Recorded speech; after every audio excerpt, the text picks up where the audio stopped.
del neoliberalismo. Fue en el año 70 donde marcó el inicio de una nueva etapa para la mayoría de los economistas críticos y las corrientes de pensamiento, la cual se ha llamado neoliberal. A finales de la Segunda Guerra Mundial y hasta los años 70 surgió un cambio en la configuración económica capitalista, la cual había estado gestionada a partir de las enseñanzas de Keynes. El neoliberalismo se impuso primero en Estados Unidos y en Reino Unido, aunque se experimentó previamente en Chile de Pinochet, y su aplicación es muy distinta entre los países del mundo, como la desregulación del comercio y las finanzas, tanto en su nivel nacional como internacional. Como la brusca reducción en el gasto social, la reducción de los impuestos aplicados a las empresas y familias, como los ataques desde el gobierno y las empresas a los sindicatos, desplazando el poder a favor del capital y debilitando la capacidad de negociación de los trabajadores, la proliferación de los trabajos temporales sobre los trabajos fijos. El neoliberalismo es evidentemente una ideología con un proyecto más o menos definido de cómo tiene que ser la sociedad, y sus bases pueden encontrarse en Hayek o Friedman. También es la configuración resultante de aplicar un determinado tipo de políticas, las que fueron inspiradas por aquella ideología. El capitalismo se articula de diferentes formas y según esto, las instituciones cambian como respuesta a su propia dinámica o bien como resultado de políticas concretas. El neoliberalismo considera que la economía es el principal motor de desarrollo de una nación.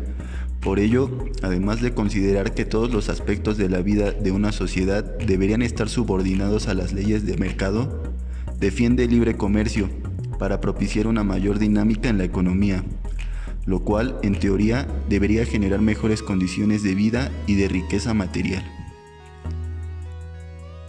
Desde la teoría económica marxista puede explicarse el neoliberalismo a partir de la óptica de clases, como el proyecto de las clases más ricas para recuperar unos espacios de poder político y económico que perdieron tras la Segunda Guerra Mundial. El neoliberalismo es un nuevo régimen de acumulación o una nueva estructura social de acumulación. Es una nueva forma de configuración capitalista y sobre su estabilidad a mediano o largo plazo, pero no se puede definir como tal una etapa bien caracterizada. Hay efectos del neoliberalismo como la privatización de los bienes públicos pasan a manos privadas, como por ejemplo la privatización de los servicios más básicos, como el agua, la luz o el teléfono. La flexibilidad laboral se regula y se eliminan ciertas restricciones e impuestos de la actividad económica, con el objetivo de favorecer también el incremento del capital del sector privado. Como la apertura de los mercados extranjeros con el fin de conseguir un mayor crecimiento económico, una de las características del neoliberalismo es abrir las fronteras y permitir el libre mercado. El mercado competitivo a raíz de las particularidades anteriormente citadas.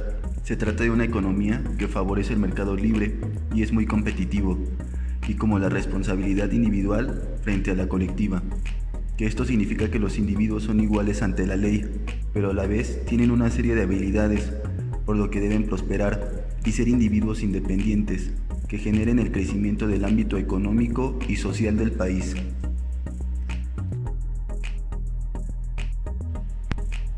El aumento de la obesidad en el mundo es un problema que tiene uno de sus orígenes en la implementación de las políticas económicas neoliberales.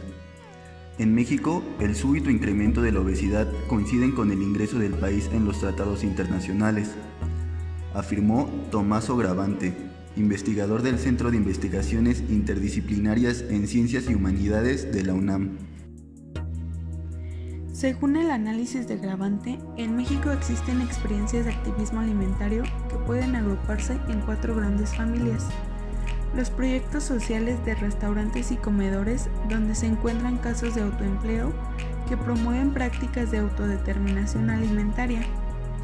Los huertos urbanos colectivos generados por colectivos que han recuperado espacios para la agricultura y cuyas actividades no se limitan al cultivo. Los espacios sociales autogestionados que no están centrados en la alimentación, pero que ponen en cuestión el actual sistema de producción y su consumo neoliberal.